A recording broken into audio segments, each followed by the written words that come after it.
Bueno, buenas tardes. Vamos a poner aquí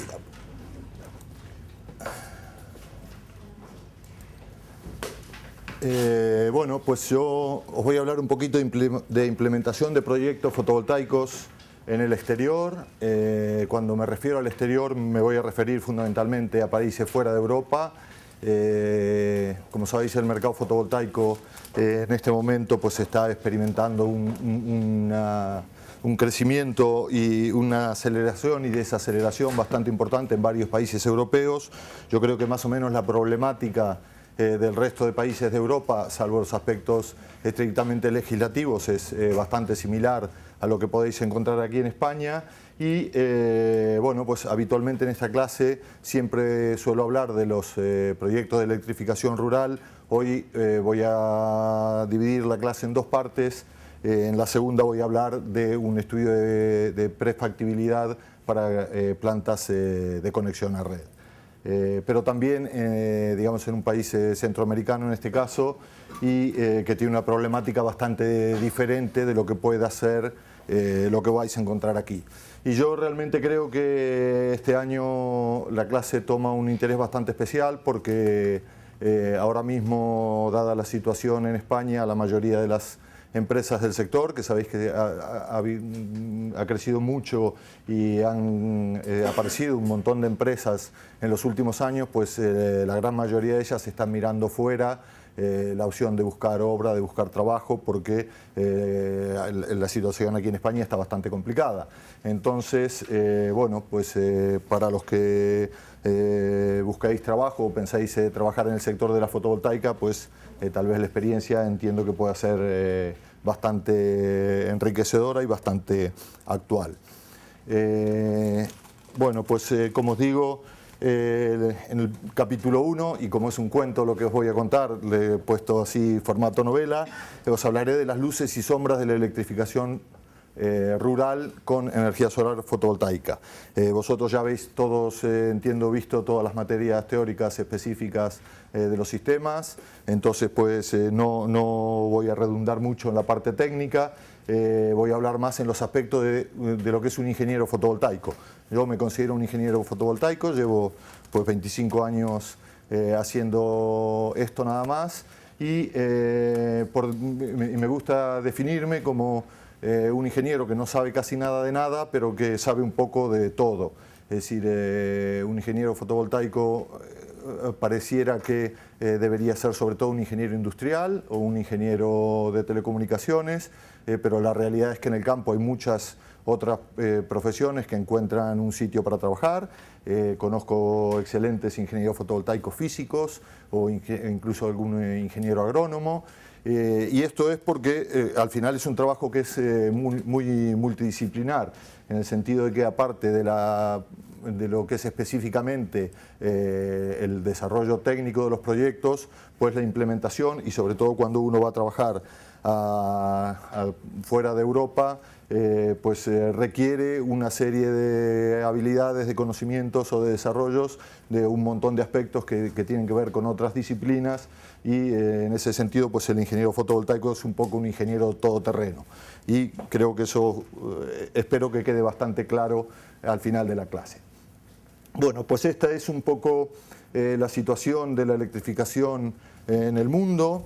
Esto es un documento, es unas transparencias que he sacado de unos documentos del PNUD, que os los estoy dejando aquí, o sea que encontraréis amplia información en ellos, y en este se muestra la tasa de electrificación en lo que se llaman los países, o lo que este estudio en concreto llama los países Least Developed Countries, es decir, los países muy poco desarrollados.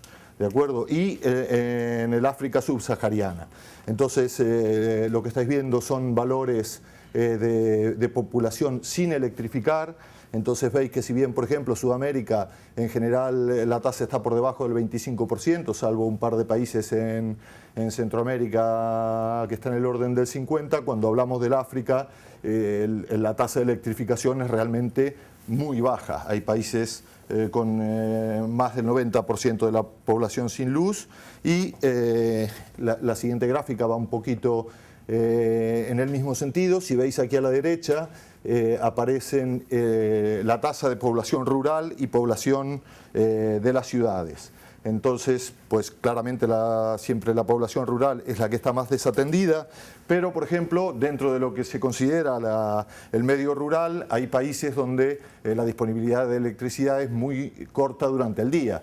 Países donde realmente, aún en la capital, hay mucha población sin luz y mucha población que dispone de luz, solo dispone de luz de unas pocas horas al día, o a veces, dependiendo de la estación, durante pocas horas del día en determinadas estaciones. Bueno, pues yo les voy a hablar de dos países en concreto, de la experiencia en dos países en concreto, en Marruecos y en el Senegal. Marruecos no figura esta lista porque no es uno de los últimos países de desarrollo. Sí figura en el Senegal, como veis, en torno al... ¿Se ve ahí el puntero? ¿Sale ahí? Sí. Bueno, pues el Senegal está por aquí con una tasa de electrificación en torno al 58%. Entonces, bueno, tanto Marruecos como Senegal son dos países que han sido tremendamente activos en el campo de la energía fotovoltaica desde prácticamente los años 90. He tenido la suerte de poder seguir esos procesos, esos desarrollos, y os voy a contar entonces un poquito mi experiencia allí.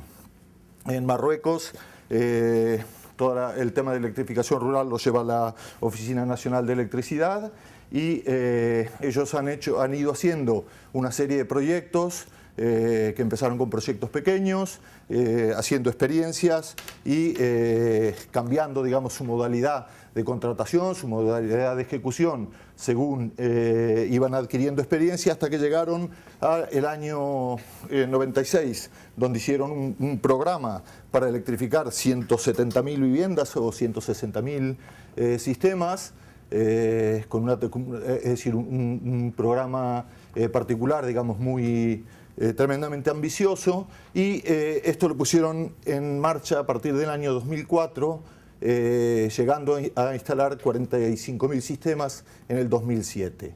Es decir, realmente han hecho unos desarrollos pues bastante grandes.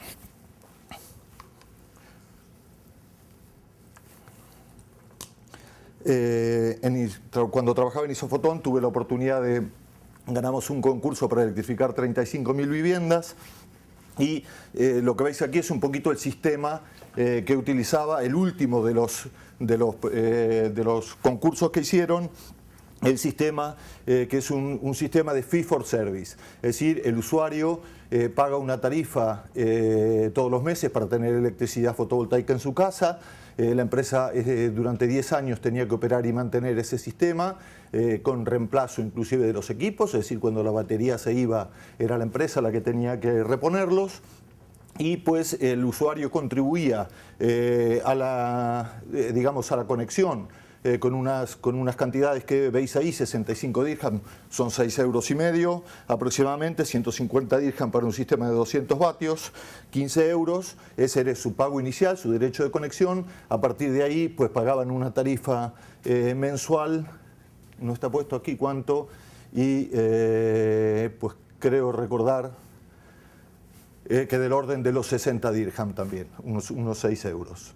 Entonces, bueno, este es un programa que fue muy ambicioso. Al final, el potencial, digamos, de clientes que teníamos, había dos grandes empresas operando, una ganó 44.000 sistemas, nosotros 35.000. Lo cierto es que ellos habían repartido el país en distintas zonas, y uno tenía que comercializar en cada una de las zonas. Entonces el problema es que el potencial que ellos habían detectado en realidad era bastante menor. La gente al final, o no podíamos vender la cantidad de sistemas que se pretendía, y eso hizo que para las empresas fuese bastante costoso. Es decir, uno crea una infraestructura para atender 30.000 sistemas, si después hace 10.000, pues evidentemente ahí hay unas cuentas que no salen. Actualmente el programa sigue en marcha, ya hace años que no hacen concursos, pero sí todo lo que se puso en marcha en su día sigue funcionando, y en ese sentido pues considero que Marruecos es una luz en la electrificación rural, son sistemas que realmente están funcionando. En cambio, en el Senegal, pues más o menos en en el año 2000 planteó su política nacional, en la cual pues consistía en dividir el país en su modelo adoptado un poco de un modelo argentino, dividir el país en unas concesiones en las cuales se creaban unas sociedades específicas que tenían que atender el mercado disperso. Para eso se hacían unas subastas, estas subastas, bueno, esta era la planificación inicial. Como veis, hay una región aquí que se llama Fundiún, donde aparece que la financiación iba a ser dada por el Reino de España y una parte por la propia financiación senegalesa, y una serie de concesiones o de sitios que cada uno pues aparece quién va a ser el financiador: el Banco Mundial, Banco Africano de Desarrollo, pues la Unión Europea, etc. Entonces, con este plan, en Senegal había una compañía eléctrica monopólica que era del Estado, luego fue privatizada, luego volvió al Estado. Ha sido bastante caótico en ese sentido, eso no ha ayudado. Pero entonces, en este régimen de concesión, lo que se crea es una empresa específica en cada una de ellas que tiene que atender el mercado disperso y con un sistema de multitecnología. Es decir, ellos no te dicen hay que poner fotovoltaica, hay que poner eólica o diésel o tirar la red, sino que es el propio concesionario el que decide qué es lo que va a utilizar en cada una de las zonas. Para ello, entonces, en estos concursos valoraban mucho el tema de la experiencia de construcción, operación y mantenimiento. En ese sentido, pues los adjudicatarios solían ser empresas relacionadas con la distribución eléctrica en Europa o en Marruecos, por ejemplo, en otros países africanos. Experiencia en gestión de servicios públicos, qué tipo de soluciones tecnológicas se planteaban, pero fundamentalmente era el business plan. Este business plan consistía en decir, bueno, ¿cuántos son los nuevos clientes que uno va a hacer en cada una de las regiones, ¿no? Vale, yo me presento a la concesión de Colda y digo que voy a electrificar 10.000 viviendas, 15.000 viviendas. Para eso tengo que presentar un plan económico que sea creíble, que ellos vean que tiene su razón de ser, que tiene su respaldo, y entonces en función de eso uno era adjudicado. Una vez hecha esta negociación con el adjudicatario, pues había que firmar una convención con la SER, que es la Agencia Senegalesa de Electrificación Rural, un poco quien pilota técnicamente toda esta cuestión, y luego una convención con la Senelec, que es la compañía eléctrica, porque en el caso de que uno decidiera hacer extensión de red para alimentar a algunos pueblos que no tenían luz, pues tenía que firmar un convenio con la compañía eléctrica, que era el que le iba a vender, digamos, la energía. Bueno, pues esto se puso en marcha en el año 2000. Esta es una información de la propia Agencia Senegalesa de Electrificación Rural. En 10 años lo que se hicieron fueron 10.000 viviendas con sistemas individuales, que tuve la suerte de hacerla yo, y 9 centrales, que también tuve la suerte de hacerla yo. Luego se hicieron 600 sistemas comunitarios, 2.700 farolas y unos test de plantas de desalinización. Como podéis ver, esto frente al objetivo planteado, desde luego está muy lejos o lejísimo de haber podido resolver un poco la cuestión de la electrificación rural en el Senegal. Las concesiones siguen hoy día, pero lo cierto es que hay solo unas pocas adjudicadas y incluso esas pocas adjudicadas no consiguen comenzar a hacer instalaciones. De momento, pues no consiguen arrancar, y está el Banco Mundial que está financiando esto, que tiene su propia oficina en Dakar gestionando todo este proyecto. No obstante, la situación es bastante desalentadora. Bueno, pues proveer el objetivo al 2012, proveer electricidad al 50% de las viviendas y la instalación de 15.000 kits en más de 300 pueblos, pues esto era el plan, digamos, inicial. Bueno, fijado un poquito, visto cuáles son las políticas de los dos países en electrificación rural, os voy a contar mi experiencia en ellos. Y esta experiencia empieza en el año 96, en el cual pues hicimos unas centrales híbridas en el delta del Salum. Os he puesto aquí un poquito un diagrama de cómo funciona la central. La verdad es que desde el punto de vista de la concepción filosófica estaba muy bien, en el sentido que había un grupo electrógeno, además del generador fotovoltaico, y este grupo funcionaba alternativamente, es decir, estaba preparado para todos los días a las 7 de la tarde arrancaba el grupo electrógeno, que era cuando ponían la iluminación pública, y funcionaba hasta las 12 de la noche, a la 1 de la mañana. A esa hora cortaban el grupo, volvía al fotovoltaico, es decir, aprovechaban el perfil de carga durante las horas de consumo fuerte, arrancaban el grupo, durante las horas valle, digamos de poco consumo, donde no es rentable tener el grupo en marcha, daban servicio con el sistema fotovoltaico. Entonces, bueno, esto fue muy interesante. Las centrales eran bastante grandes, eran 3 centrales, una de 100 kilovatios. Yo creo que hasta hace 1 o 2 años seguía siendo la central más grande del África, probablemente hoy sea la segunda o la tercera. Hay una central muy grande en Cabo Verde y central aislada, creo que hay otra y no más. Es decir, que realmente fue desde el punto de vista tecnológico, fue bastante importante. Y bueno, esto fue un concurso internacional financiado por la cooperación japonesa. Se creó una compañía para hacer, pero al final la operación pasó a ser de la compañía eléctrica. Y en ese sentido, pues la energía se gestionaba exactamente igual que la compañía eléctrica vendía el kilovatio hora al usuario, exactamente de la misma manera en que si estuviese conectado a la red. Esto estaba hecho en islas. Entonces, bueno, pues este fue de algún modo el primer proyecto que hice en África.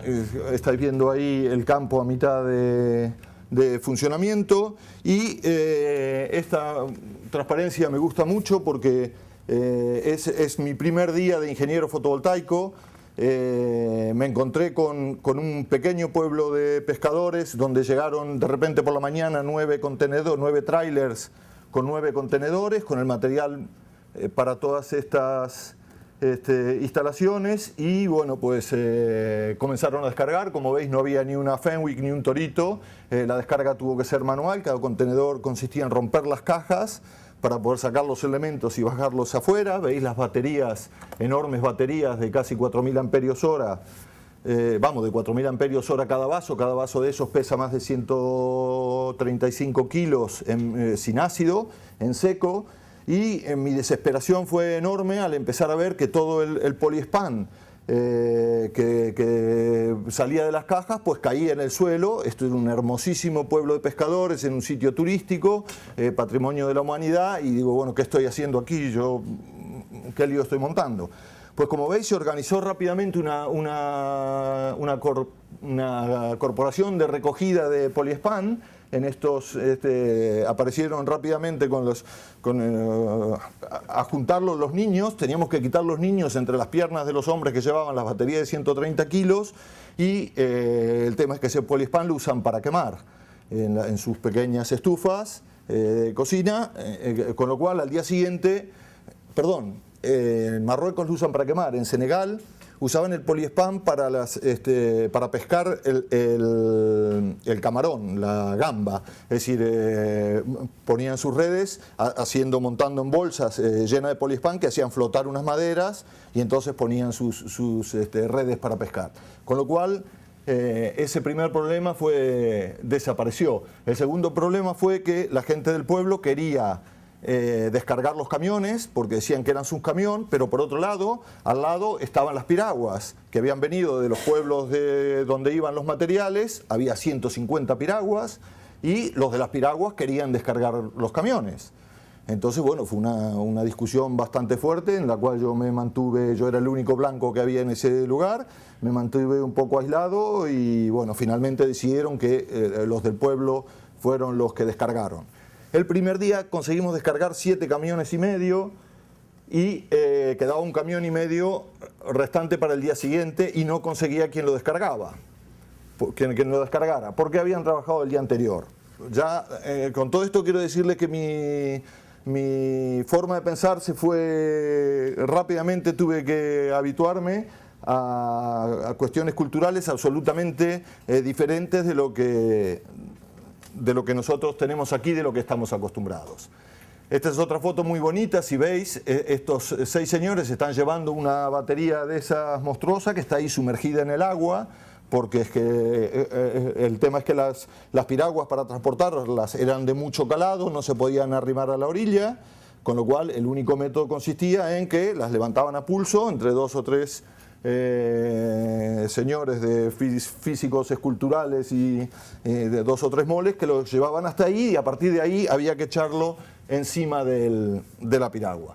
Muy interesante fue también el sistema de descarga del grupo electrógeno. Llevamos un grupo electrógeno de 150 kVA que para descargarlo pues entramos con la piragua con la marea alta, muy cerca de la escollera, entonces se esperó a que bajara la marea. Cuando la marea bajó, la piragua encalló, y entonces a pulso entre 50 personas levantaron el grupo y lo llevaron hasta la central.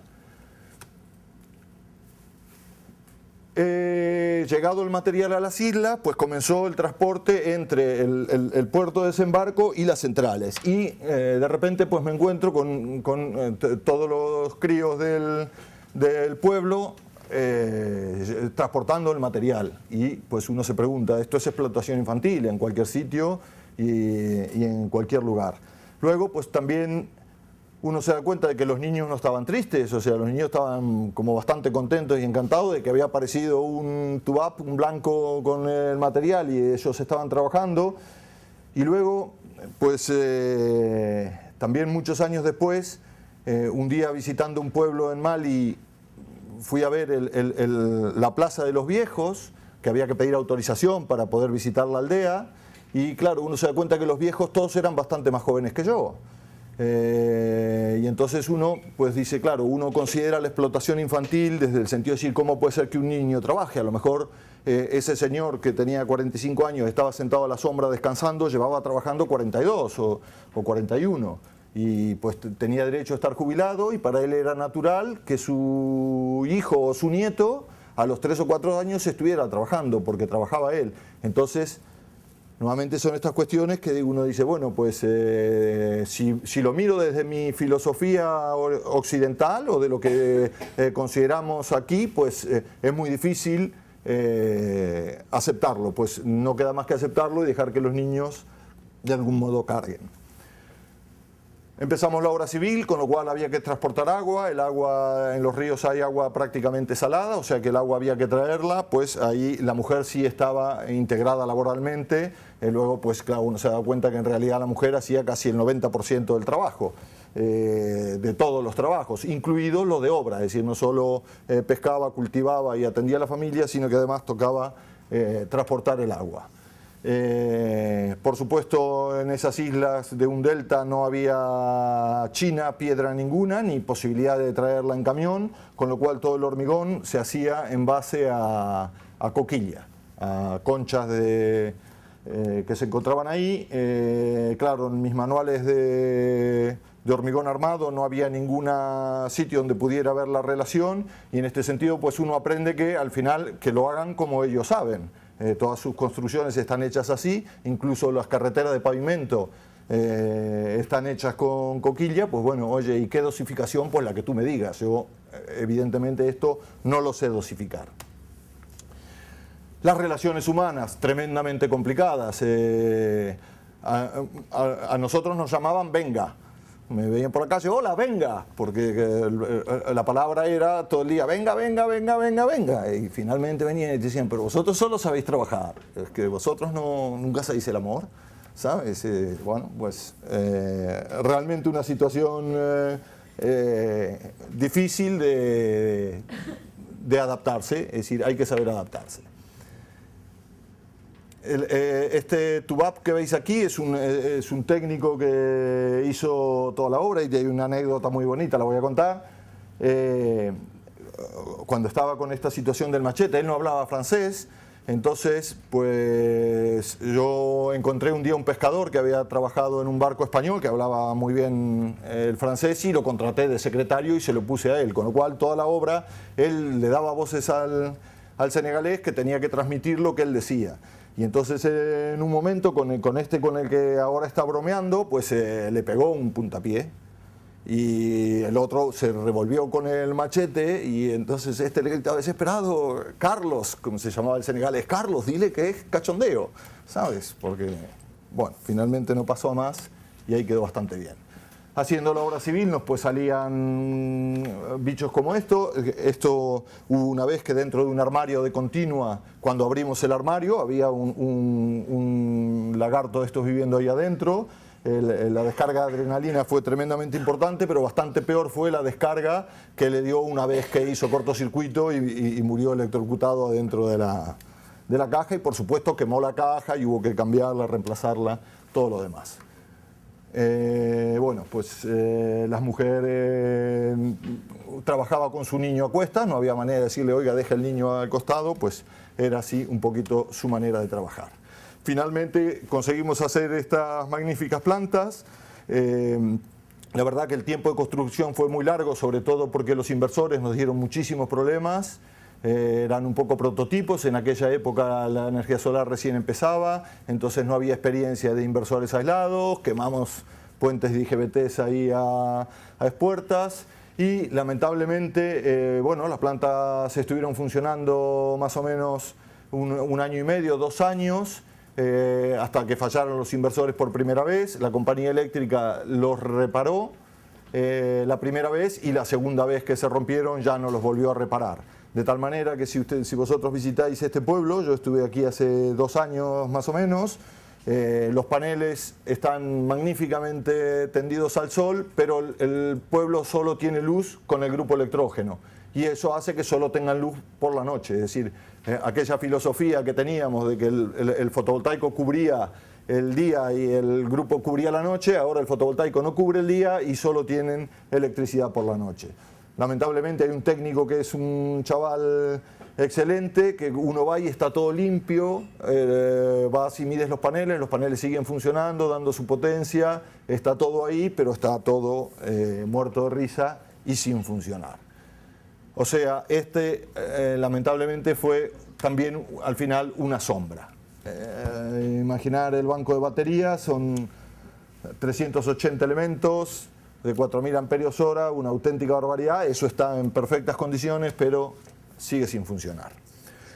Bueno, más o menos en la misma época, en el mismo año, empezamos unos proyectos en Marruecos, unos sistemas de bombeo. Ya imagino que habréis visto los sistemas de bombeo directos.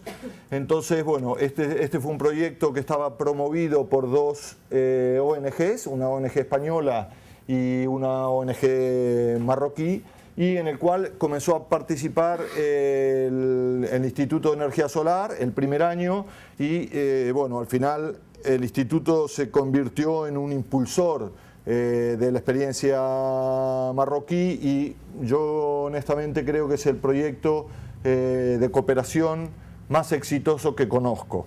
Y veréis un poquito por qué.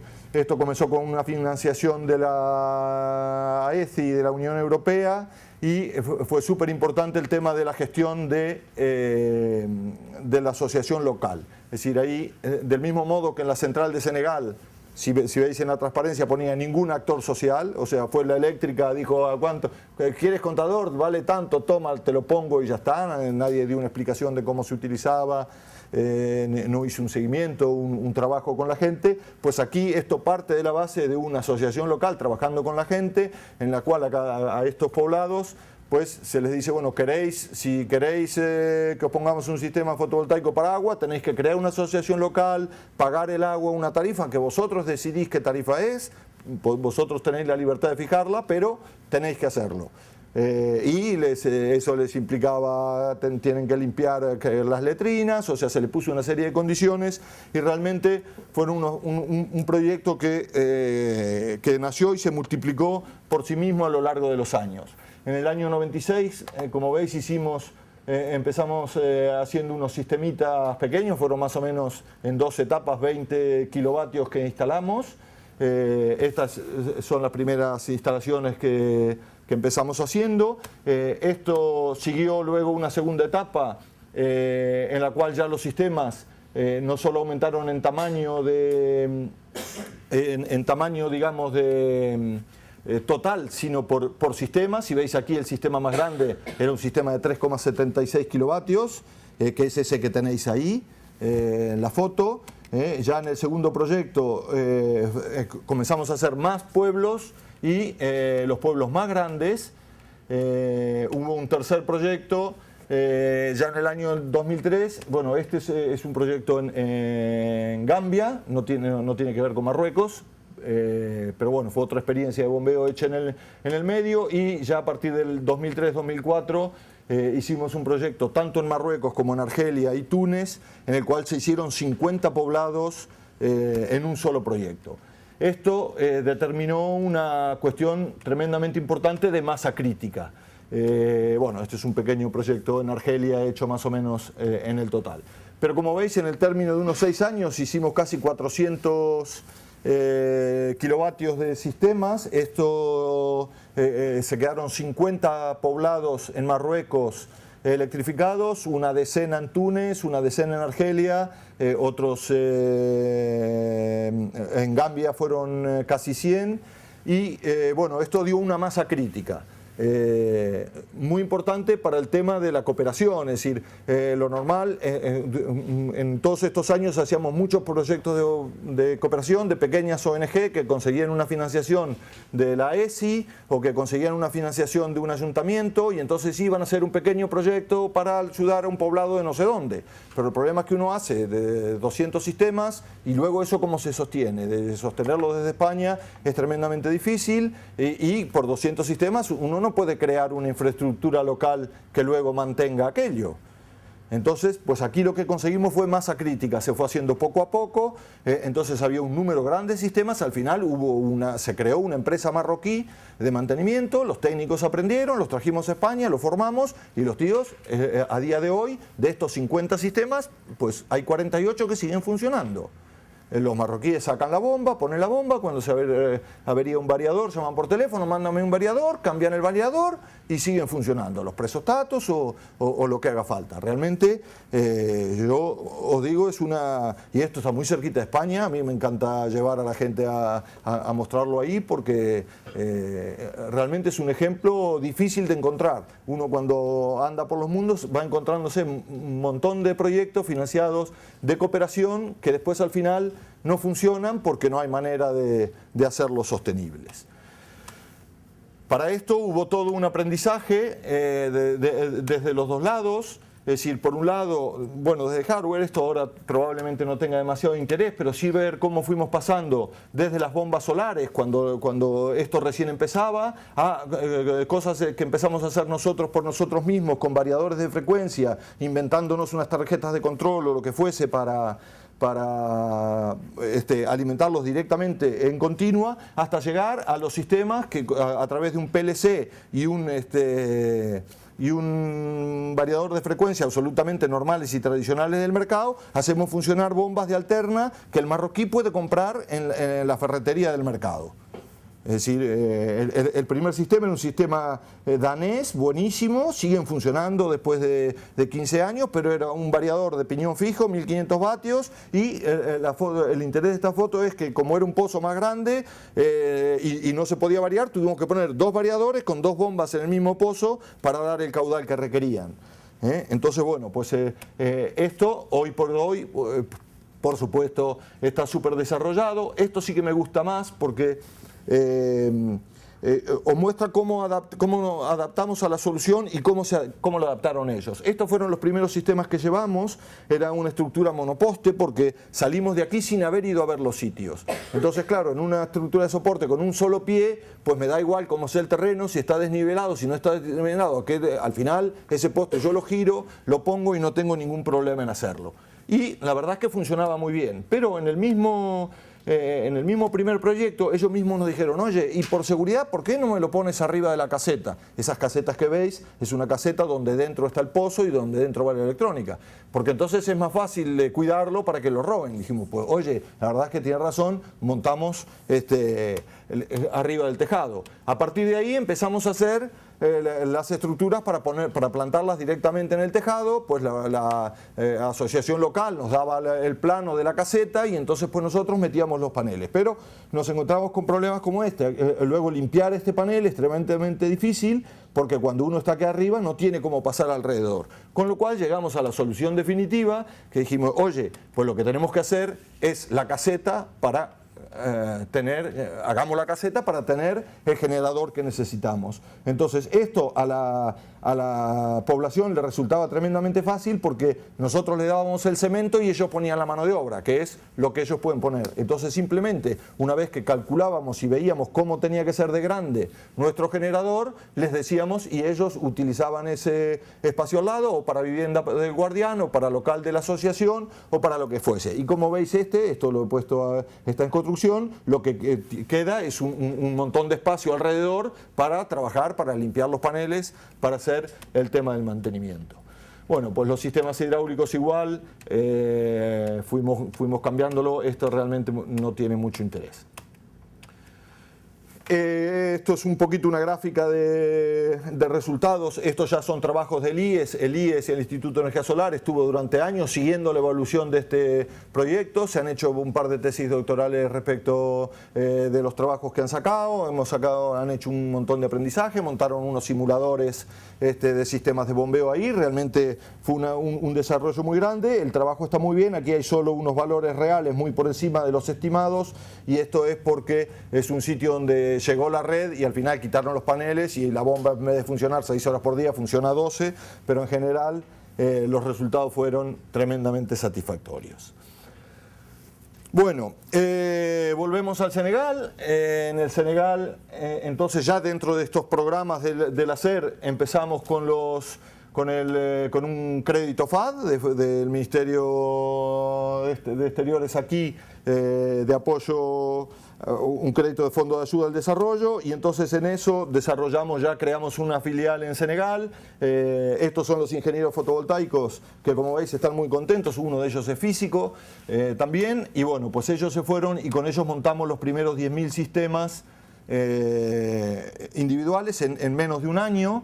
Entonces este fue un proyecto que tuvo un muy fuerte impacto, que realmente funcionó muy bien. Lo que veis ahí son los instaladores, es decir, para montar 10.000 sistemas en un año creamos 8 microempresas. Si recordáis, Fundiune en el mapa de Senegal era una región muy pequeña, teníamos los 10.000 sistemas en un radio de 150 kilómetros, de tal manera que de nuevo teníamos mucha masa crítica. Estas microempresas fueron capaces de sobrevivir por sí mismas, es decir, al final a cada una de ellas les tocaban 1.000 y pico de sistemas a mantener, y entonces solo el hecho de estar vendiendo las lamparitas, de estar arreglándole el regulador, de estar haciéndole una serie de trabajos, más vendiendo algún sistema, alguno que se había quedado fuera, pues permitieron crear realmente una infraestructura de mantenimiento. Esto luego cayó en una de las concesiones, que se hizo una concesión provisional hace 6 años. El concesionario compró 3 Toyotas y nunca más fue por ahí. De los 10.000 sistemas, yo creo que a día de hoy hay más de 8.500 funcionando. Gracias a esta infraestructura, lo que pasa es que es cierto que en los próximos 2 o 3 años van a dejar de funcionar todos, porque las baterías han vivido ya mucho más lejos de su límite, lo cual habla muy bien de la calidad del material que había, de lo bien hecho y bien mantenido que está, pero cuando mueran las baterías no hay quien las reemplace. Entonces, lamentablemente, esto es luz hoy, pero sombra para mañana. En el mismo proyecto hicimos 9 sistemas centralizados, 9 centrales como las viejas, esta vez ya más pequeñas, 30, porque también los poblados eran menores. Las que hicimos en el 96 eran pueblos de 5.000 habitantes que electrificábamos. Y aquí, por ejemplo, bueno, esto es una central de 20 kilovatios y aquí usamos la experiencia marroquí de los paneles arriba del tejado, pero además metimos el componente arquitectónico. Este es un diseño que hizo un arquitecto o un estudio de arquitectura, en el cual pues la foto no es muy representativa porque, como veis, es ya tarde y no da mucha luz, pero el alero del panel que está ahí arriba tiene la caseta a la sombra prácticamente todo el día. De tal manera que en las horas centrales del día, sin tener ventilación forzada, tenemos entre 8 y 10 grados menos adentro de la sala de baterías que fuera. Eso en base a ventilaciones cruzadas, a tener sombreado, levantado del suelo, etc. Entonces, estas centrales, de las 9 hay 8 funcionando, una con una avería en un inversor, otra que funciona no en automático, sino que funciona medio manual. Pero bueno, de nuevo está dentro de la concesión que está por venir y es un poco un mantenimiento que hemos estado haciendo porque teníamos otros proyectos en la zona y uno aprovecha y le gusta que las cosas anden, pero realmente no hay un mecanismo de nuevo de mantenimiento totalmente sostenible para esto.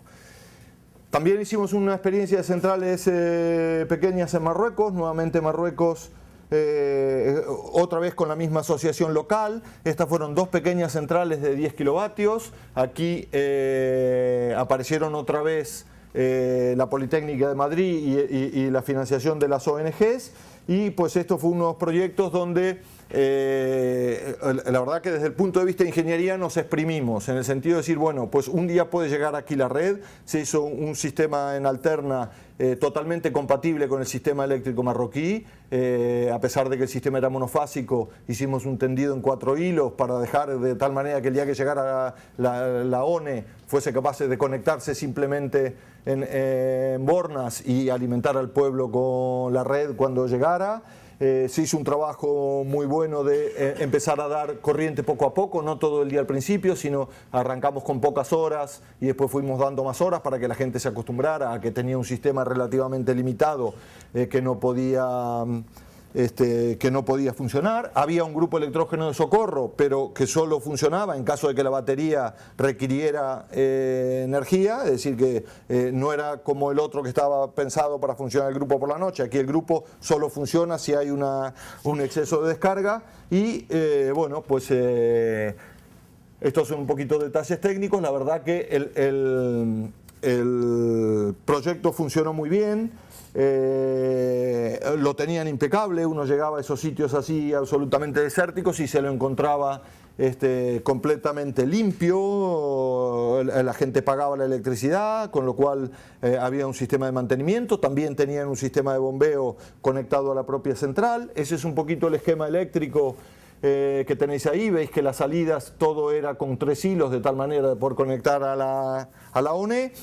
Y realmente funcionaban muy bien. Como siempre, ya la caseta hecha a medida del generador, todo muy limpio y pintado. Si uno va a esa aldea y si ve la foto de la aldea, ninguna casa está pintada. Sin embargo, la central solar, algo de orgullo y de prestigio, siempre está muy, muy limpio y cuidadito.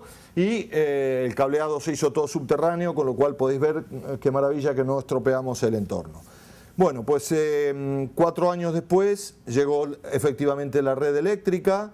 La ONE no quiso saber absolutamente nada de conectarse al tendido eléctrico que habíamos hecho nosotros, de tal manera que decidió hacer su tendido eléctrico con postes.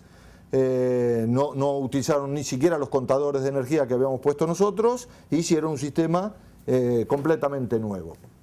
Esto, que es tremendamente triste, tiene una lectura muy positiva y muy buena.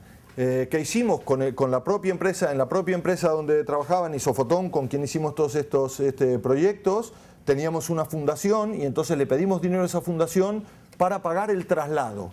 Y entonces la asociación buscó otros 2 pueblos más aislados, más lejos de la red, donde no hubiese electricidad, y desmontamos las centrales y nos las llevamos. Esto era algo que más o menos siempre veníamos previendo en los contratos que se firmaban con los usuarios. Cuando se les ponían donaban, digamos, los sistemas, estaba claro que si un día llegaba a la red, nosotros teníamos el derecho a recuperar los sistemas. Bueno, pues esto se hizo, esto fue una realidad, con lo cual realmente mostramos la modularidad, demostramos que esto es algo que es factible de hacer. Las 2 centrales se desmontaron, desmontamos hasta los cables, desenterramos los cables de la arena, porque también es cierto que el terreno es muy ligero, estaban entubados, desenterramos los cables, sacamos los contadores y nos llevamos todo el sistema. Aquí también, dentro de la asociación, a mí lo que más me preocupaba era el transporte de las baterías. Habéis visto el pedazo de batería, una batería que tenía 3 o 4 años de funcionamiento, con lo cual ya había depósito, los golpes y tal. Lo peor, decía, bueno, pues reponer una batería de estas si se rompe alguna en el traslado, caminos de piedra, o sea, realmente unos caminos absolutamente demenciales para llegar. Pues el propio encargado de la asociación, que era un hombre de un pueblo que habíamos sacado de los primeros sistemas, que lo enseñamos y ya se quedó trabajando con nosotros, ideó un sistema del transporte que consistió en llegar con el camión y llenarlo de arena, y entonces cogían los vasos de la batería y enterraban las baterías en la arena. De tal manera que el camión salió lleno de arena, con las baterías perfectamente puestas, nada se golpeó, nada le pasó nada. Las baterías llegaron a las nuevas localidades y es el día de hoy donde estas centrales siguen funcionando, pero en otro lugar. Con lo cual puedo decir que la experiencia marroquí en general ha sido extraordinaria. La asociación sigue estando ahí. Estos son 15 años desde que empezamos en el 96 y sigue todo su curso y sigue y se repone y tal. Las experiencias en el Senegal no son tan favorables. Ahora simplemente voy a poner unas pequeñas fotos de otras experiencias. Os conté que la SER decía que habían instalado 2.500 farolas. Os puedo decir que de las 2.500 farolas, si el 3% están en funcionamiento, os invito a cenar. La realidad es que no tienen ningún tipo de mantenimiento. Diseñar un sistema para que no se roben la batería está embebida dentro de este dado de hormigón. Quiere decir que para hacer un trabajo de mantenimiento a la batería lo que tengo que llegar es con una masa, romper el hormigón para ver qué es lo que le pasa a la batería. Se supone que es una batería libre de mantenimiento, pero, y claro, las cosas si no se mantienen, desde luego, no funcionan.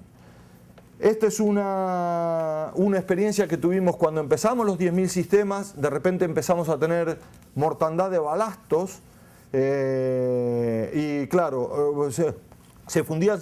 Un día pues empezamos a mirar qué pasaba y nos encontramos esto. De repente teníamos ocupas adentro de los balastos. El balasto se había cambiado el diseño, entonces tenía un pequeño agujerito donde iba el tornillo de un transistor, que al final ese transistor no iba y quedaba un pequeño agujerito en el balasto y por ahí entraba este insecto a vivir al calorcito y pues colonizaba y claro, colonizaba hasta que cortocircuitaba y esto se moría.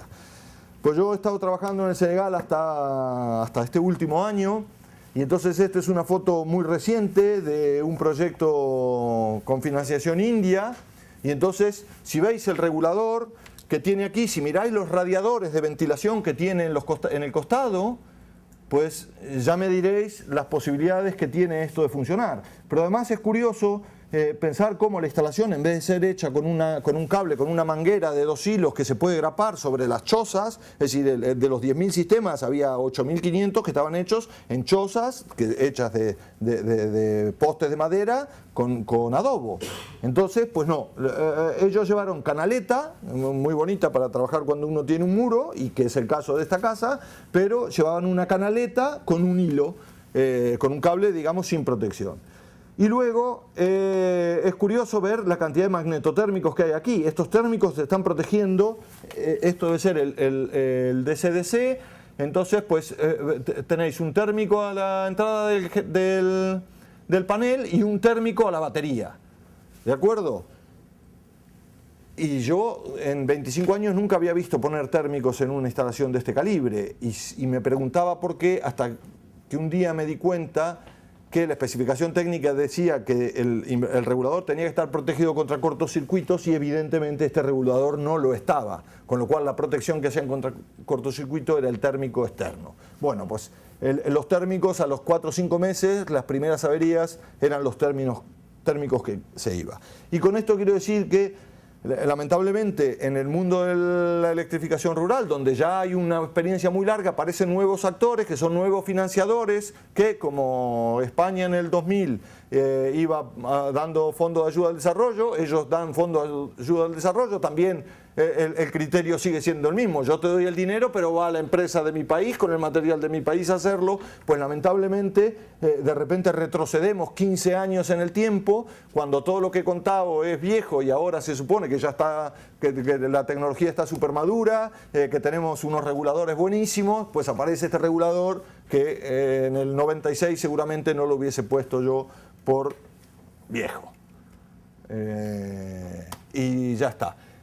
Por no terminar con una mala historia, aunque tampoco acaba de ser muy bueno, esto es una planta piloto de ósmosis que hicimos en el Senegal.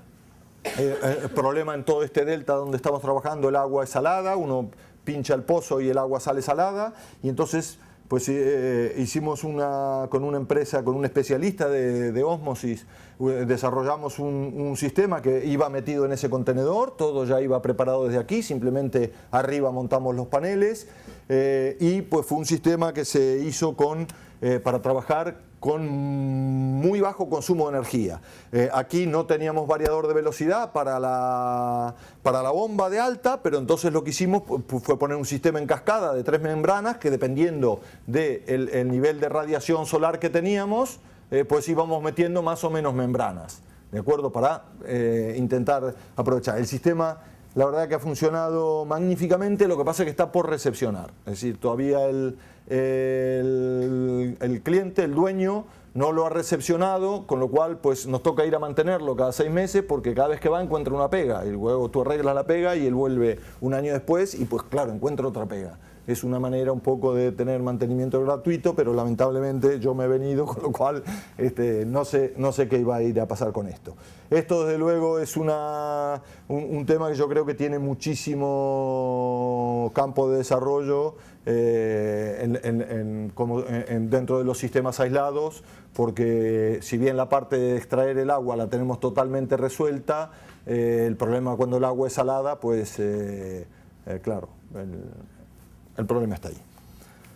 Muy bien, entonces ahora, si os parece, descanso 3 minutos y seguimos con el capítulo 2, en el cual os voy a contar cosas un poquito ya de la conexión a la red. Hace 1 o 2 años, realmente todo el trabajo en el exterior era siempre este tipo de proyectos de electrificación rural.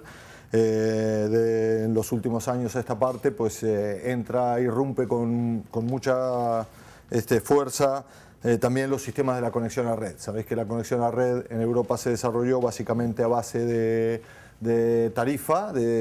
una tarifa especial que pagan las compañías eléctricas subvencionadas por el gobierno con el objeto de promover las renovables. Pues esto no parece un camino demasiado lógico en países que tienen problemas estructurales todavía bastante complicados de resolver, pero sí tiene que ver fundamentalmente con el descenso espectacular del coste de los módulos fotovoltaicos. En el término de 4 o 5 años el precio se ha dividido prácticamente por 3 o por 4, y esto hace que cada vez estemos más cerca de la paridad, es decir, que los sistemas de conexión a la red sean capaces de vender energía al pool. Cuando a esto hay un condicionante adicional, que el país no tiene recursos energéticos propios, que depende de combustibles, que realmente tiene unos costes tremendamente elevados, pues esto hace que la conexión a red comience a ser atractivo. Entonces, lo cierto es que de momento lo que hay es muchísima promoción, pero en ejecución hay muy poquitas cosas. Yo voy a hablar sobre todo de Latinoamérica. En África realmente prácticamente no hay nada. En Latinoamérica empieza a haber mucho. Desde hace años en el periódico vemos grandes plantas en Perú y anuncios en Chile y tal. Lo cierto es que construido hay realmente muy poquito. Una planta en Brasil un poco antojadiza de un señor con mucho dinero y una experiencia en Argentina de una provincia que utilizó fondos propios y construyó rápidamente una planta de 1,2 megas. Pero sí es cierto que hay muchos países interesados, que hay proyectos promoviéndose en muchos sitios, que empieza a haber legislación en varios lugares y entonces, bueno, pues un trabajo que hay en este momento mucho es el de buscar este tipo de proyectos, hacer estudios de prefactibilidad, ver dónde es posible, cómo es posible. Hay muchísimas empresas españolas intentando posicionarse en el exterior. En ese sentido, los métodos que se están utilizando ahora mismo, está de moda la subasta de energía, es decir, un gobierno saca una subasta para ver quién produce energía a menor precio y en función de eso compra. Esto lo hizo Perú y lo hizo Argentina, son los dos casos por ahí más claros, y Perú subastó 80 megavatios, por ejemplo, de fotovoltaica. Eso es una cantidad enorme. Si pensamos que un país como Brasil o Argentina en 20 años de fotovoltaica ha instalado a lo mejor 15 megavatios, de repente pues en una sola subasta se subastan 80 megas. Bueno, pues eso es una subasta que ganaron empresas españolas que están en construcción o en promoción o a punto de empezar a construirse. Argentina hizo un concurso de 20 megavatios. Y pues se espera que varios países centroamericanos e incluso Brasil pues en este año o en el curso de los años próximos haya este tipo de subastas. Esto en general se hace luego a través de un acuerdo que está muy de moda, que se llama el PPA, el Power Purchase Agreement, en el cual simplemente un gobierno o una compañía eléctrica firma un contrato de compra de energía a largo plazo. Es decir, usted construye la planta y yo le voy a comprar tanto el kilovatio hora durante 15 años, 20 años, 25 años la energía que usted produzca. Un segundo modo es no subastar la energía, sino hacer un concurso de construcción, es decir, lo que sería una subasta o un concurso para la construcción de una planta. Esto está pasando, sí, por ejemplo, en África. Ahora mismo hay varios países que de repente sacan a concurso la construcción de una planta, y aquí ya puede haber o bien que esa planta luego vaya a un acuerdo de PPA o bien que sea el propio comprador el que la explote. Es decir, que uno en realidad lo que está haciendo es vendiendo una planta. Luego están los feed-in tariff o ahora o el net metering, que serían los dos, es decir, una tarifa especial a la producción de la energía o un modo nuevo ahora. Esto más que para grandes plantas es para sistemas distribuidos, donde el Estado lo que saca es una tarifa preferencial para la producción con energía renovable, y entonces uno construye una planta y vende la energía a esa tarifa. Es el sistema como el que tenemos en España. En eso, por ejemplo, Ecuador tiene una ley, aunque no está demasiado implementada. Eso Brasil está prácticamente a base de salir, a base de un net metering, que consiste en que uno no vende la energía, pero sí compensa la energía que consume con la energía que produce. Y son, digamos, las otros modos. En la medida en que yo tengo una tarifa preferencial, pues son los propios privados quienes salen a promover plantas para vender después la electricidad.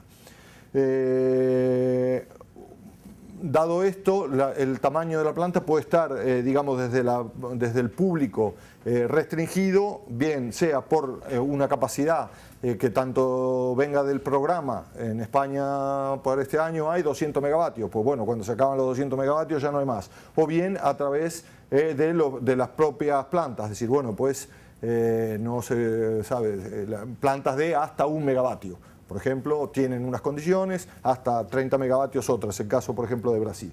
Y luego las tarifas escalonadas, como hay en España. Si hago la instalación en suelo tiene una prima, si hago la instalación arriba de un tejado tiene otra prima distinta. Imagino que todo esto ya os los han contado bien.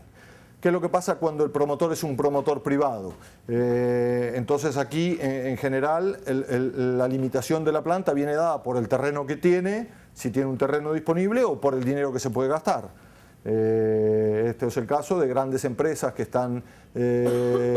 intentan hacer plantas, que luego las venden como productos financieros o las explotan directamente. Y luego, pues las restricciones técnicas pueden estar dadas bien por la compañía eléctrica a la cual me voy a interconectar o por la compañía de transmisión de electricidad a la que me voy a interconectar o por reglas medioambientales. Esto, bueno, cada país, cada sitio, a veces incluso como cada comunidad autónoma o cada región o cada compañía eléctrica tiene sus propias normas, y cuando uno va a uno de estos países pues tiene que hacer un esfuerzo en aprenderse qué es lo que se puede hacer en cada sitio para plantear cosas que sean, digamos, de algún modo viables. Entonces yo les voy a contar una experiencia en un país centroamericano que me tocó hacer un tipo de estudios y bueno, yo creo que también es una experiencia interesante, y como os puede tocar, pues es lo que quise preparar para este año. Este estudio es un estudio de nuevo multidisciplinar, no solo va a los aspectos técnicos, sino que busca todos los aspectos. Este es un cliente que dice, oye, quiero ir a invertir a tal país. Dime dónde hago la planta, cómo hago la planta, qué es lo que hago. Es decir, partimos de la base de el sueño del arquitecto. Viene el cliente y te dice, quiero una casa, ¿cómo la quieres? No sé, dime tú. Entonces, bueno, pues tengo que mirar absolutamente todas las cuestiones para ver cómo hacerlo. Entonces, bueno, en principio, dentro de los aspectos técnicos, hay una visión general de intentar comprender qué es lo que está pasando en el país, para ver cómo va a ser la entrada de las energías renovables en este país. En este caso, pues bueno, buscar un poco cuál es la matriz energética. Como veis, este es un país donde básicamente tenemos energía térmica casi con más de un 50%, e energía hidráulica, un poco de biomasa y una parte de importación. Entonces, bueno, pues esto ya me va dando una idea, en el sentido de que si hablamos de Centroamérica, que es un país que es un continente, perdón, donde existen unas condiciones climatológicas que determinan temporada seca, temporada húmeda, pues sabemos que dependiendo de la capacidad de embalse de las hídricas o de las hidráulicas, va a estar un poco dada su producción. Tendrán periodos de mucha producción, periodos de poca producción, con lo cual eso pues puede permitir una complementariedad con el fotovoltaico, digamos, bastante interesante. Luego, el hecho de tener mucha energía térmica, si es sobre todo a base de plantas pequeñas de diésel, pues me van a dar unas condiciones de tensión y frecuencia que tendré que tener muy en cuenta para saber dónde y cómo me voy a poder conectar, cuáles son las condiciones de operación un poquito que voy a tener.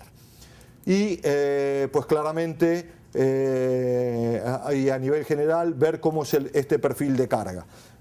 Bueno, esto es un proyecto en el cual nosotros queremos firmar un PPA con el gobierno, de tal manera todo este trabajo se hace para tener argumentos de venta. Este es un perfil diario de carga, es típico en general, los perfiles no varían mucho de país a país y de región a región, y lo que veis aquí claramente es que en las horas centrales del día, entre las 12 del mediodía y las 4 de la tarde, pues hay un pico de consumo bastante grande que podría ser perfectamente suministrado a través de o con energía solar fotovoltaica.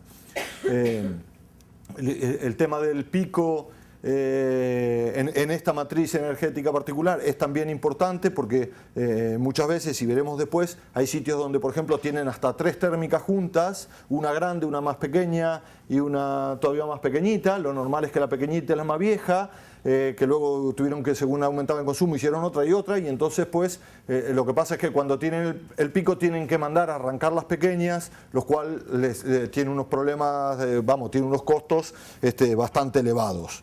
Entonces, pues en ese sentido vemos que la fotovoltaica aquí podría realmente entrar muy bien. Luego, pues si estamos hablando de un proyecto grande, saber dónde está el consumo. Pues aquí, en este país, concretamente, tenemos una zona, el 50% de energía se consume en el norte, mientras que, por ejemplo, en el sur apenas es el 5% los consumos que tenemos. Esto a la hora de elegir las plantas, pues tiene bastante importancia. Deciros que aquí el gobierno planteó en principio tres regiones de actuación y pues tocó hacer este estudio de prefactibilidad en las 3 regiones para ver las posibilidades de implantación, y después al final nosotros hicimos una propuesta por una 4ª región por condiciones particulares que tenían claramente. Bueno, pues una vez comprendido o visto la conveniencia, digamos, en cuanto a este perfil de carga, pues ver cómo la energía renovable puede impactar en el país, en la matriz de generación, y en este sentido, pues es claro que prácticamente todos los países hoy tienen leyes donde las energías renovables están priorizadas, donde a la hora de despachar la energía siempre se prioriza a las renovables sobre las plantas térmicas de combustibles tradicionales, y bueno, en ese sentido es algo que en este momento está muy bien, digamos, prácticamente en todos los sitios. A partir de ahí tenemos que mirar qué es lo que pasa fundamentalmente con el sitio donde nosotros nos vamos a conectar. Es decir, a mí de los 3 sitios que me habían dado, bueno, uno empieza a preguntar qué es lo que pasa con la tensión y la frecuencia. Sabéis que los inversores normalmente trabajan dentro de unos umbrales de tensión y de frecuencia, que si se sale de esos valores, incluso por ley en Europa, uno debe desenganchar el inversor de la planta, y entonces en sitios donde uno pueda tener mucha fluctuación implicaría estar muchas horas parado. Y esto, en este tipo de países, esto es algo que en Europa uno prácticamente no se preocupa de. Sin embargo, cuando uno va a otros lugares, se da cuenta que realmente, aun cuando la ley dice que la tensión tiene que estar entre el -10 y +15, o entre el -10 y +10, después en la práctica es que la tensión está un poco a lo que puede, sobre todo a lo que puede. Entonces, bueno, pues mirar que es decir, aquí estas fotografías son de observaciones, digamos, puntuales que hicimos, país 60 hercios, y claramente la frecuencia está muy clavada. Sin embargo, este es un sistema de 34,5 kilovoltios, y veis que incluso entre fases hay unas ciertas diferencias, y intuitivamente y en una primera aproximación fuimos capaces de detectar sitios donde, de los que habían propuesto, donde realmente las fluctuaciones parecían importantes. Y luego, pues entonces pedimos información a la compañía eléctrica, y aquí, si empezamos, estos son valores en por unidad, y vemos que había realmente subestaciones donde los valores estaban ya de media por debajo de los límites permitidos, es decir, que son los valores estos que están considerados aquí en rojo. Esto quiere decir que si esto es si estoy fuera dentro de un valor medio, en un valor instantáneo, que es lo que va a estar viendo mi inversor, pues evidentemente la cuestión iba a ser bastante más grave. Eso entonces determinó rápidamente la necesidad de decir, bueno, ¿tenéis vosotros datos digamos continuos?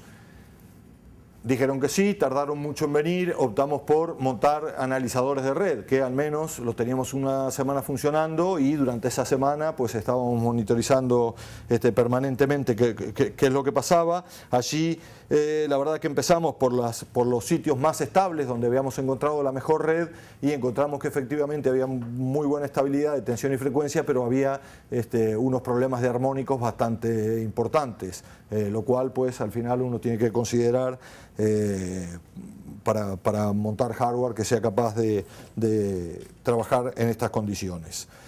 De nuevo, esto es otra subestación y entonces otra de las regiones donde teníais, entonces veis claramente que hay un montón de valores en por unidad medios en los cuales estaban fuera.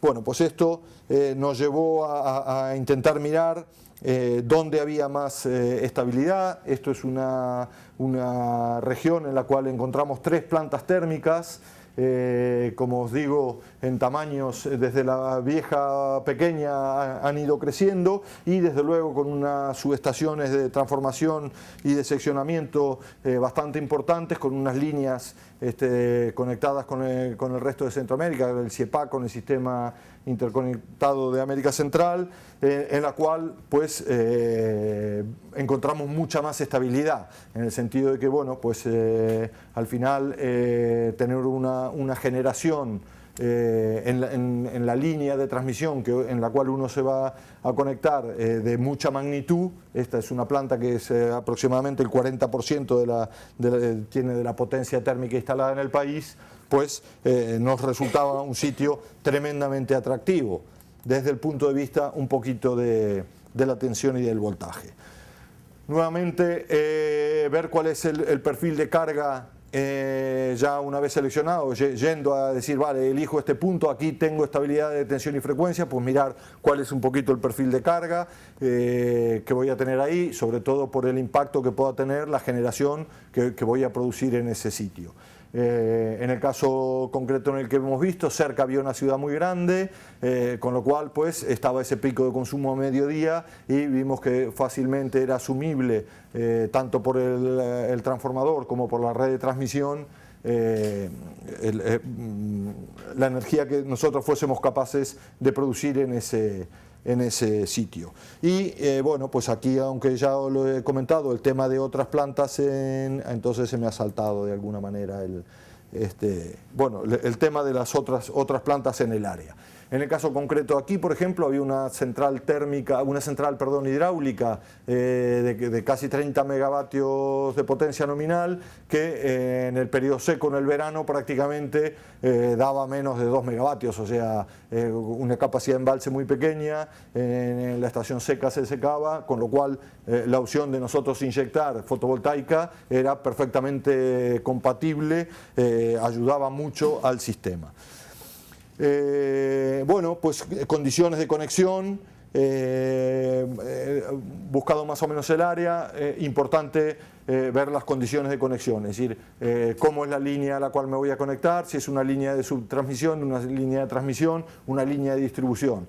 Evidentemente, en este tipo de países hay líneas de distribución tremendamente largas, en este y en todos. En general, la línea de distribución es algo muy agradecido por los políticos, porque uno va poniendo postes y entonces la gente ve que llega la luz a su pueblo y eso significan votos. El problema es que muchas veces las líneas de distribución crecen exageradamente y al final uno lo que tiene son unas líneas muy largas con muchas derivaciones en las cuales, pues si no están conectadas en anillos y son líneas radiales y no hay una generación cercana importante, pues empieza a tener serios problemas de tensión y muchas veces también de reactiva.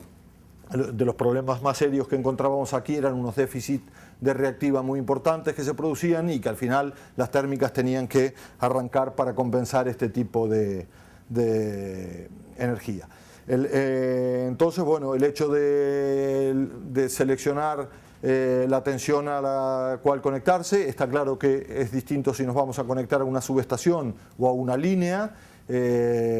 Bueno, conectarse a una subestación, si uno encuentra una subestación cerca o un terreno cerca de la subestación, es algo siempre muy bueno y muchas veces disponen de transformadores donde no hace falta gastarse en el sistema de transformación. Pero ahí hay que mirar los temas de potencia de cortocircuito de las líneas, la capacidad de transmisión de las líneas y siempre una solución de compromiso entre fiabilidad y coste. Está claro que cuanto más alta sea la tensión de transmisión, vamos a tener más fiabilidad, pero también nos va a costar más caro nuestra subestación de transformación. En todo caso, de nuevo aquí suele haber un poquito una una incompatibilidad con la política, en el sentido de nos pedían, o en todos los sitios, quieren que tú vayas a hacer la planta donde ellos tienen problemas eléctricos, y uno quiere conectarse donde no los hay, porque es lo que le garantiza de alguna manera que la planta va a estar funcionando. En ese sentido, bueno, pues redes de distribución, desde luego, es totalmente, hay que evitarlas totalmente, igual que aquí en Europa uno se conecta perfectamente a la red de distribución, todas las instalaciones pequeñas que se hacen se conectan incluso en baja tensión, y nosotros sabemos cuándo tenemos problemas en nuestra red eléctrica. Yo, que vivo en la sierra, pues a lo mejor 2 veces al año, pero que vive aquí en el centro de Madrid, pues los cortes de energía pues es algo absolutamente raro. Sin embargo, allí, en cualquier sitio, pues tener días o tener apagones o cortes es una cosa bastante frecuente, con lo cual pues hay que intentar ir a redes de transmisión de tensión más elevada. Los requerimientos de infraestructura adicionales, pues bueno, esto tiene 2 vertientes. Por un lado, el hecho de necesitar terrenos. Si tengo que ampliar una subestación, el terreno puede estar disponible o no puede estar disponible, es decir, si son procesos que hay que expropiar, lo mismo que cuando uno hace redes y necesita la servidumbre de paso, pues si uno tiene que expropiar el terreno del vecino para poder ampliar la subestación, ya tiene un problema de tiempo. Es decir, un problema de tiempo añadido. Y luego, pues, ver dentro de las características de la subestación si hay opción de ampliarla, si es posible en barras existentes a lo mejor conectarse, y si es necesario montar transformadores o no. Esta, por ejemplo, es una subestación en la cual hay muy buena, al final creo que es aquí donde me voy a conectar, es una subestación donde hay mucho espacio, donde la subestación está muy limpia, pero no hay transformación. Entonces, pero bueno, queda realmente todo un espacio al costado donde perfectamente se pueden montar unos pórticos para montar un embarrado adicional y montar ahí unos transformadores. Bueno, como decíamos, la capacidad de la línea de transmisión, en general esto es una información que sí suministra la compañía eléctrica. Luego, pues hay que ver cómo es el flujo de energía a través de esa línea para saber en realidad si uno resta o suma a la capacidad de la línea. Es decir, en el caso, por ejemplo, de la subestación anterior, pues toda la energía, digamos, va en contra del flujo del consumo, lo cual pues no es inconveniente respecto de la capacidad, uno está disminuyendo en realidad. Pero aquí hay que mirar tanto por cuestiones de capacidad térmica como posibilidades de meter circuitos adicionales para ampliar las líneas, para no tener que hacer una línea dedicada, que al final puede resultar un poco lo más costoso. Esto va, sí. Y bueno, finalmente capacidad de los transformadores. Este concretamente es el transformador en el sitio donde teníamos, por ejemplo, la central de los 30 megas hidráulicos. Nosotros pensamos hacer una central de 25 megas en este lugar, con lo cual pues al final la compañía eléctrica corrió un poco un programa de flujos y nos determinó que sí podíamos llegar a conectar ahí. En caso contrario, pues uno tiene que comprar de nuevo el transformador. Esto pues tiene un coste que, dependiendo del tamaño de la planta, puede ser significativo o no, pero desde luego siempre los plazos de ejecución se alargan. Es decir, son materiales que hay que traer de fuera, hacer proyectos específicos para la media tensión, etcétera. Bueno, una vez visto un poquito estas cuestiones digamos preliminares eléctricas, todo esto que os estoy contando son aspectos generales. Evidentemente después, cuando uno llega a la hora de hacer un proyecto de ejecución, hay que hacer unos estudios mucho más detallados de media tensión y muchas veces pues ir a analizadores de red o a buscar los históricos de las compañías para ver realmente cuál es la situación, pero a grosso modo pues uno puede determinar, y nosotros determinamos estas 3 zonas donde encontrábamos valores realmente tan bajos de tensión, finales de línea con líneas muy largas, bueno, fueron descartados y elegimos sitios donde a una falta de un estudio fino pues sabemos que tenemos muchas posibilidades de conectarnos con éxito. A partir de ahí, bueno, pues buscar la implantación, ver los temas geográficos. Por ejemplo, aquí para la planta que elegimos vemos rápidamente que tenemos un puerto cerca. Esto nos facilita la entrada del material. Al final los paneles fotovoltaicos, los inversores siempre van a venir de fuera. Tenemos una ciudad cerca, lo cual implica que vamos a tener una serie de servicios disponibles, incluso de personal, de mantenimiento, ver el tema un poco de las carreteras, de las infraestructuras, y lo que veis aquí son 3 subestaciones posibles que habíamos determinado que estaban dentro de las líneas estas de transmisión, donde las condiciones eléctricas nos parecían bastante buenas y satisfactorias. Topografía del terreno, bueno, pues hubo unas regiones que eran todas montañosas, no conseguíamos más de 10 hectáreas juntas que no fueran montañosas, y cuando las conseguía había un señor que tenía ahí un magnífico sembrado, no tenía ningún sentido, lejos de ir a mejorar las condiciones íbamos a estropearlas. Al final pues uno ve y encontramos subestaciones en las cuales teníamos terrenos llanos, muy llanos disponibles. Estos son unos terrenos que están muy inertes porque fueron sobreexplotados por el plátano. Ahí prácticamente, aunque es un valle espectacular, no crece nada, y lo mismo en esta otra subestación que ahí vemos es una zona digamos de prácticamente explotación maderera de muy baja productividad, de tal manera que los terrenos, cuando uno va a esos sitios, el propietario está encantado de la vida de que uno vaya a comprárselo, y son relativamente muy baratos de comprar y al lado de la subestación, lo cual implica pues unas facilidades realmente enormes.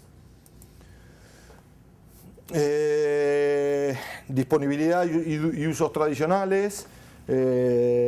Bueno, esto es en la misma región, zonas donde sí todavía se puede explotar el plátano, pero aquí realmente en Centroamérica o en este sitio no encontramos problemas, pero por ejemplo hay sitios en Perú donde con las plantas están teniendo grandes problemas con los indígenas, gente que ha estado, aun cuando en el catastro no figure como propietarios de la tierra, son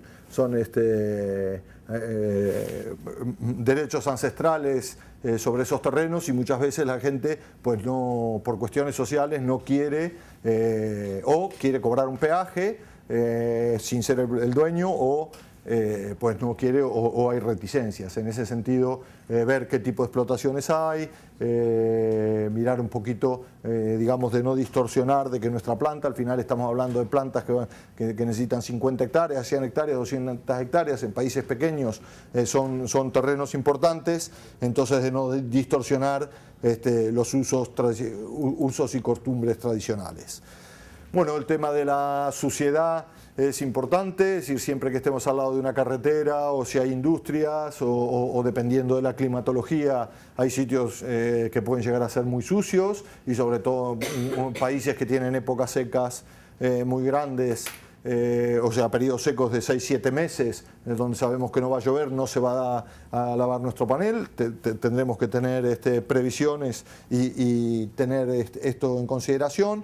El tema de los permisos, es decir, permisos ante colegios, permisos municipales, autorizaciones de ministerios y todo este tipo de cosas. En cada país es una cuestión diferente. Aquí entran 2 tipos de permisos, los administrativos y sobre todo los estudios de impacto ambiental. Esto es algo que, por ejemplo, en España las plantas fotovoltaicas no tienen de determinada altura, realmente los requerimientos medioambientales son muy bajos. Les puedo decir que, por ejemplo, en Chile he estado esta mañana con unos temas donde el estudio medioambiental requerido es de una exigencia y vamos, es una cosa, una locura.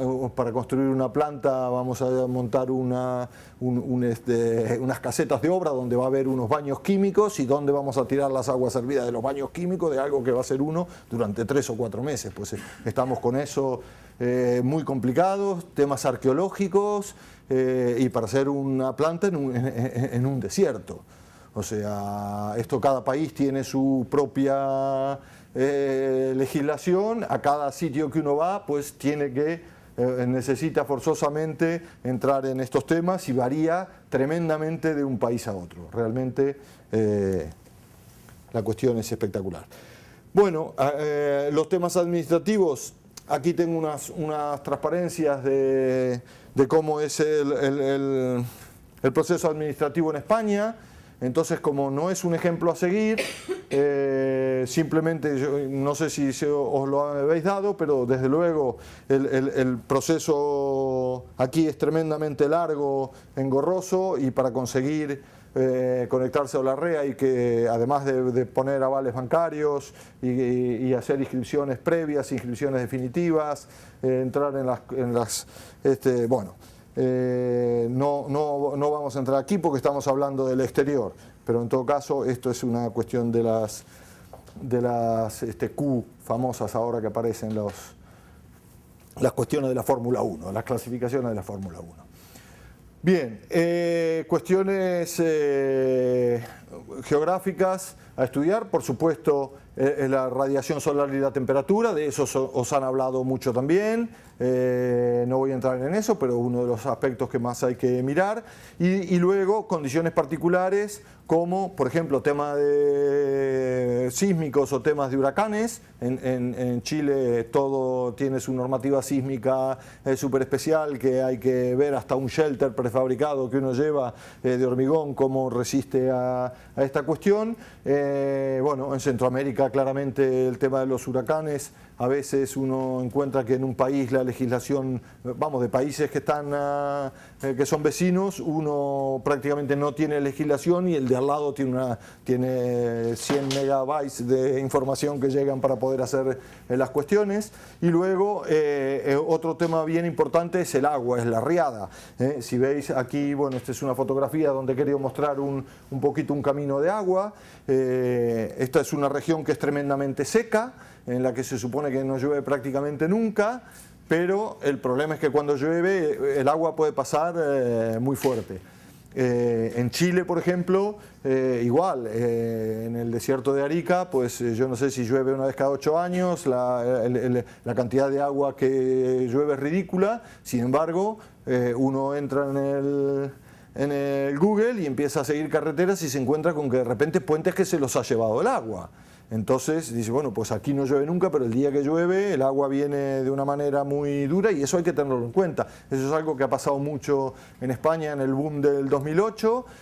La gente se puso a hacer plantas así con demasiada alegría y después resulta que cuando viene el año lluvioso el agua es bien difícil de manejar.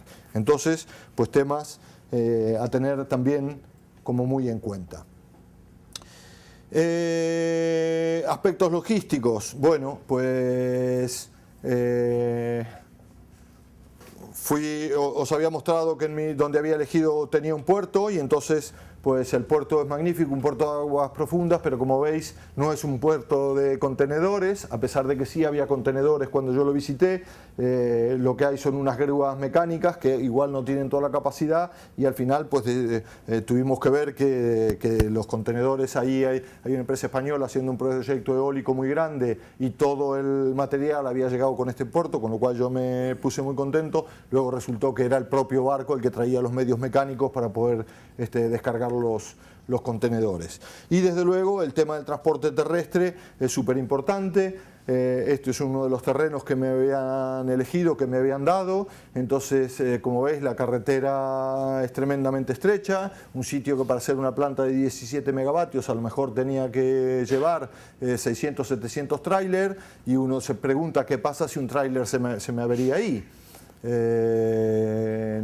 Luego, pues estos temas de los puentes, de nuevo, este es el sitio seco, y fijaros, el agua que trae el río estaba en la temporada seca, con lo cual el cauce del río había sitios donde tenía 400 y 500 metros de ancho, es decir, por ahí puede pasar mucho agua, y pues encontraba estas cuestiones como este puente de madera, donde evidentemente en la época seca hay un camino alternativo para pasar por debajo, pero como es un proyecto grande, si me toca la época de lluvia, pues tendré que pasar con los contenedores por ahí, con lo cual con los trailers por ahí, con lo cual o refuerzo el puente, ¿sabes? Es decir, uno se tiene que empezar a plantear este tipo de cosas. Bueno, me interesa contratar una empresa de mantenimiento que esté todo el tiempo permanentemente ahí, cada vez que pase un camión revise si hay una viga, que me ponga la viga, que me apuntale o lo que sea, o lo tengo que lanzar en el caso de la transparencia anterior, o directamente vamos a esperar la época seca y que el camión pase por abajo.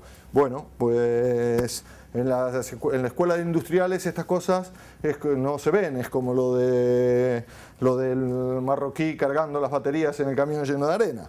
Pues esto es un ingeniero fotovoltaico. Bueno, acomodación del personal. Centroamérica tiene esto, en cualquier marca uno duerme en cualquier sitio, pero desde luego a la hora de pensar, y sobre todo después tendrá que venir personal de la empresa alemana o española de inversores, que es un personal que cobra muy caro, que viene con su destornillador fino y su fluke millonario, y que esa gente hay que transportarla, hay que darle de comer y dormir. Luego está el ingeniero fotovoltaico, que sí, ya es un tío más duro, más todoterreno, pero que al final va a pasar muchos meses ahí, y entonces pues oye, uno un tiempo bien, pero después, entonces bueno, pues estudiar o mirar un poquito este tipo de cosas pues también es importante. Almacenamiento. Al final, como decimos, estamos hablando de muchos y muchos contenedores para hacer de estas plantas multimegavatios, entonces pues bueno, pues en general es todo material de intemperie, es decir, uno los módulos cuando los baja del camión los puede dejar en la calle porque tampoco pasa nada, se estropea la caja de cartón, al final es más sucio y más engorroso, pero no crea un problema, digamos, adicional, pero sí hay materiales delicados, repuestos, y luego el tema, que bueno, aparecerá luego por ahí, el tema de la seguridad, ¿no? Entonces, bueno, lo de prever en general un almacén, si la planta es muy grande, el coste es bajo y en general uno empieza construyendo el vallado y el almacén, para tener donde guardar las cosas y tratar de que no se las roben, pero también, si no, es bueno ver almacenes intermedios donde uno pueda dejar, descargar los materiales, logística de obra, vamos. Tema de suministros locales, bueno, pues desde mirar los precios del gasoil,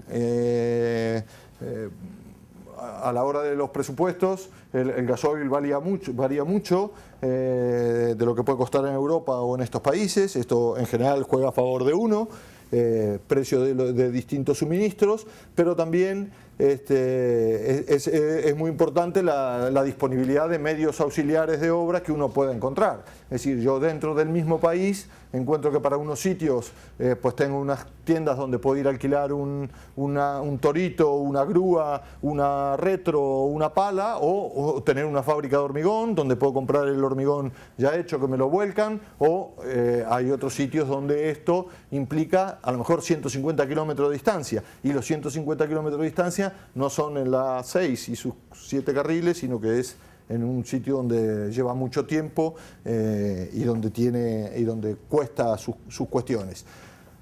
Respecto de posibilidad de comprar el tornillo que se me perdió, la cuestión de que me olvidé, la batería del instrumento, disponibilidad de internet y todo este tipo de cosas.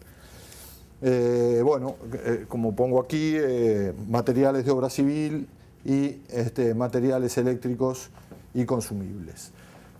Finalmente, los aspectos de seguridad. Últimamente, yo no sé si es que vale, pero el que me llama todos los días siempre si no es Irak, es Mauritania o Argelia en la zona dura, o bueno, o Centroamérica, donde realmente hay algunos países que son bastante complicados. Uno se levanta por la mañana y lee el periódico y todos los días hay 10 o 12 muertos de bala, o 14 o 16.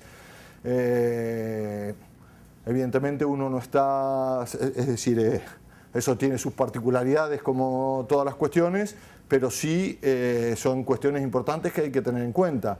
Por ejemplo, la localización de la planta respecto del seguro o de la compañía de seguridad. Es decir, si uno quiere contratar una compañía de seguridad, que vaya con su señor y que uno se despreocupe y que reemplace al que no puede venir porque se enfermó, todas estas cosas, pues muchas veces la tarifa no es lo mismo si es la región tranquila, que si es el barrio bueno o que si es el sitio complicado. También respecto del personal extranjero, es decir, al final en muchos sitios ser extranjero es un inconveniente, y bueno, aquí también, ¿no? Pero bueno, pues cuestiones a tener en cuenta y requerimientos de aseguración. Bueno, y respecto de los aspectos económicos, claramente el terreno, ver cuál es el coste del terreno. Al final, para mi magnífica planta, donde estaba ahí muy cerca de todo y tengo todo, pues me aparecieron unos terrenos que estaban prácticamente muy cerquita de la subestación eléctrica. Fijaros dónde está, con las líneas de transmisión pasando por dentro y tal y cual, pero desde luego unos terrenos que son prácticamente o serán prácticamente urbanizables, imposibles de comprar, pues a veces uno tiene que alejarse unos 7 kilómetros o 10 kilómetros para conseguir unos precios que sean mucho más razonables y que no tenga un impacto importante sobre eso. También es verdad que hay muchos sistemas de alquiler donde uno no compra el terreno sino que lo alquila, y en general situaciones en las que el alquiler se paga como un porcentaje de la producción de la planta, o sea que uno calcula, lo mete dentro de su hoja financiera y va funcionando más o menos. Luego, pues eso, costes locales de transporte, materiales y herramientas, servicios de operación y mantenimiento, es decir, al final son proyectos que si uno va a operar durante 25 años, pues tiene que tener todo esto en cuenta a la hora de correr su modelo financiero, y condiciones particulares que puedan influir en el cronograma o en los costes. Al final, bueno, el cronograma influye en los costes. Y a esto me refiero aquí un poquito a estas cuestiones, por ejemplo, de las servidumbres, si uno tiene que hacer tendido eléctrico, si tiene que ampliar la subestación que pertenece a la compañía eléctrica, aunque uno después, cuando la termine, se la ceda. Bueno, pues ahí entran unos ciertos mecanismos que uno se puede encontrar con la planta hecha y resulta que falta un interruptor en la subestación o la firma de no sé quién, y todo este tipo de cuestiones pueden tener incidencias. Bueno, de los aspectos sociales, que al final es el último punto, ya he hablado un poco, esta cuestión de que es una realidad hoy de muchos países donde la cuestión social es un freno o en general es un freno. Si no es un freno, si es una ventaja, pues uno no la reseña. Pero cuestiones de propiedad de los terrenos, de costumbres de uso, de ver el impacto que tiene lo que uno va a construir dentro de la región o de la zona. Esto también, bueno, desde luego tiene mucho más importancia en la fase que vimos en la primera hora de los sistemas rurales, pero desde luego es algo que afortunadamente el ingeniero fotovoltaico tiene que tener en cuenta, que es algo que siempre un poco va ligado a uno. Y de nuevo son las cosas que en la escuela no estamos demasiado acostumbrados a saber. Bueno, y nada, simplemente deciros que ojalá tengáis suerte y os salga alguna cosa, si alguno quiere ser ingeniero fotovoltaico, y en todo caso, si salís al extranjero, no saltáis sin red. ¿Vale? Ya está.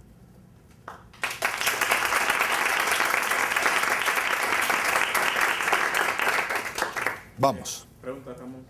En Centroamérica y Sudamérica, ¿cuánto promedio dura el proceso para firmar el PPA?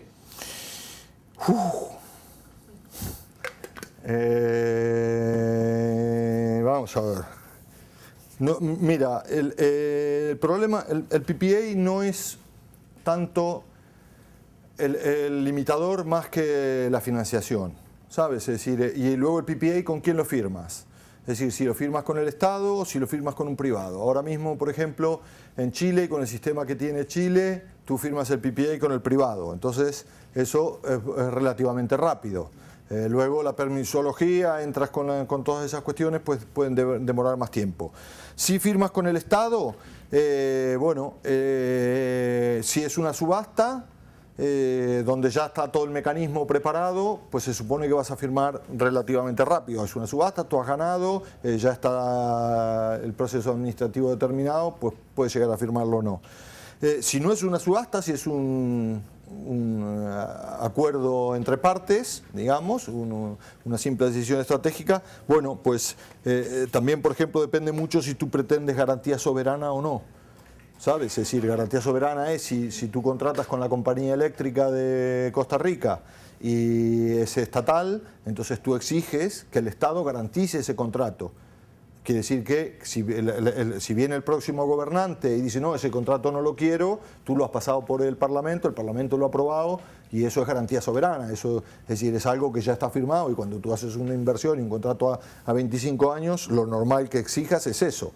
Entonces, si es ese proceso, entonces ya tiene que pasar por el Congreso, si hay legislación especial, si es ¿sabes? Si es la primera vez que se hace o no, si ya lo han hecho con la eólica, ¿sabes? Otra pregunta, ¿tienen algún plan de electrificación para países que han pasado por desastres naturales? Por ejemplo, Haití. Mira, los planes de electrificación son vía gobierno. Luego están los organismos multilaterales, fundamentalmente el Banco Mundial, que aporta fondos para la creación de programas. Entonces, la verdad que lo de Haití lo desconozco. En general, con los temas de los desastres siempre viene primero más la parte sanitaria, de saneamiento, de vivienda, ¿sabes? Yo no he participado, no he visto así concursos que se hayan hecho exprofeso a sitios donde ha habido desastres naturales. Con respecto a la parte de la radiación, a la hora de ver la viabilidad de los proyectos, me imagino que, o sea, dependiendo del lugar, claramente va a ser más difícil en unos lugares que en otros obtener los datos. ¿Qué bases de datos normalmente se usan para estos cálculos? Bueno, ahí tú tienes un señor que se llama Óscar Perpiñán, que es, ¿sabes?, una autoridad a la cual yo no me atrevo ni de casualidad a arrimarme, pero mira, yo en general utilizo los datos de la NASA. Y porque son más vale pesimistas. Cuando miras varias, sabes, cuando comparas tienes 2, 3 para mirar en cada sitio. La NASA suele ser pesimista. Por ejemplo, el PVSIS tiene sus propias bases de datos. Entonces, claro, la radiación tiene su componente de impredictibilidad que siempre prefiero, como ingeniero, ponerlo peor que no, ¿sabes? Es decir, porque nadie me va a venir a decir, qué bien, me diste más. O sea, me van a decir, oye, me dijiste 2 y diste 1, ¿qué pasó? ¿Sabes? Mira, pues el año fue muy malo estadísticamente, no sé qué. Entonces, en general, la NASA es algo que tiene, para mí no es que tenga ni más fiabilidad ni mejor, ¿sabes? Pero simplemente tiene un prestigio. Cuando vas al gobierno, decir, vale, esto es algo primero que está disponible en internet, le pongo la web de la que salen los datos, de tal manera que usted puede ir y comprobar de que yo lo saqué de ahí. No es mío, es de la NASA, reclámele usted a los amigos americanos. Bueno, ahí también con la temperatura, es que, por ejemplo, yo soy de Costa Rica, entonces también hay muchos microclimas y varían muchísimo en regiones relativamente bastante cercanas. Pero sí, o sea, me imagino que esos datos tal vez no llegan a tanta precisión. Hombre, los datos, yo creo que la matriz ahora no sé si está en 15 kilómetros o una cosa así, ¿sabes? También cuando tú miras el mapa en general no hay unas curvas de nivel que haya una variación muy fuerte de un sitio a otro. Bueno, la radiación yo no sé si es la experiencia, pero es algo que a mí no me preocupa tanto, ¿sabes? Es decir, al final el sistema, el éxito del sistema va a estar en que esté bien hecho, en los pequeños detalles, de que las tierras estén bien puestas, de que las cosas, ¿sabes? De que le compres buenos equipos, fiabilidad, que esté bien mantenido. La radiación, al final, el sol sale todos los días y tienes años más secos y años menos secos, pero si es una planta, mira, si es una planta que tú vas a vender, tu negocio es a 25 años, ese periodo, o a 20 años, eso absorbe el año muy malo o el año muy bueno. Si tú trabajas con un sistema autónomo, tienes tus días de autonomía que te da tu batería o tu depósito de agua. Y desde luego, si haces una instalación individual, vale, podrías ajustar, pero cuando tú haces un programa donde haces 10.000 sistemas, al final lo normal es que los sistemas vayan sobredimensionados. Tú vas a diseñar en función de lo que consume y la mayoría de la gente va a consumir menos, ¿sabes? Pero pregúntale a Perpiña. Bueno, muy bien. En los países, nos ha dicho antes que cuando estaba en Senegal y Marruecos ya no hay ya no se sacan tantos concursos y demás, ¿no? Los concursos que ya no se sacan cuando estuvo usted en Senegal y en Marruecos. Países, por ejemplo, subsaharianos, Centroáfrica, en los que los gobiernos son bastante corruptos.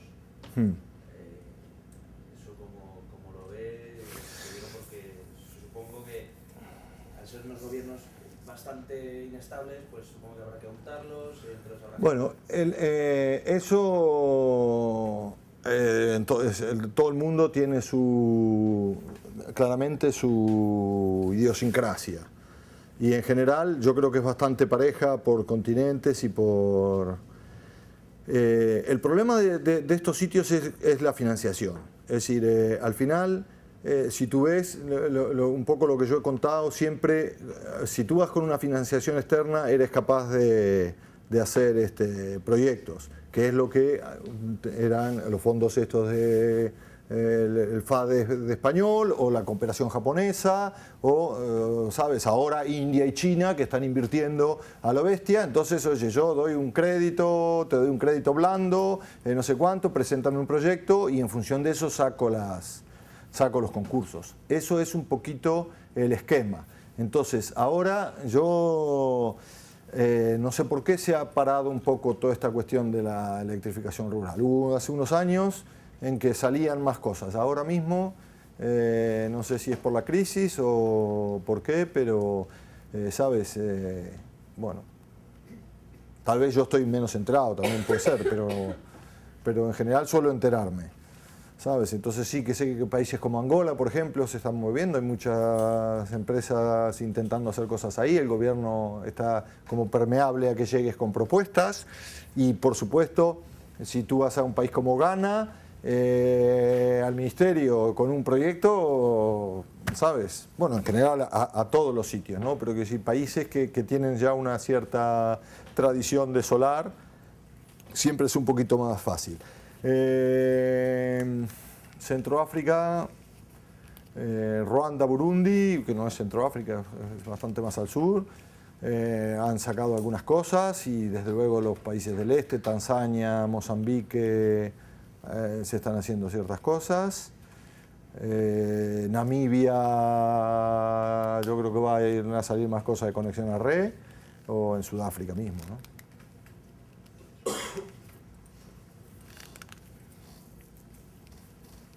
Muy bien, pues nada, jóvenes, muchas gracias.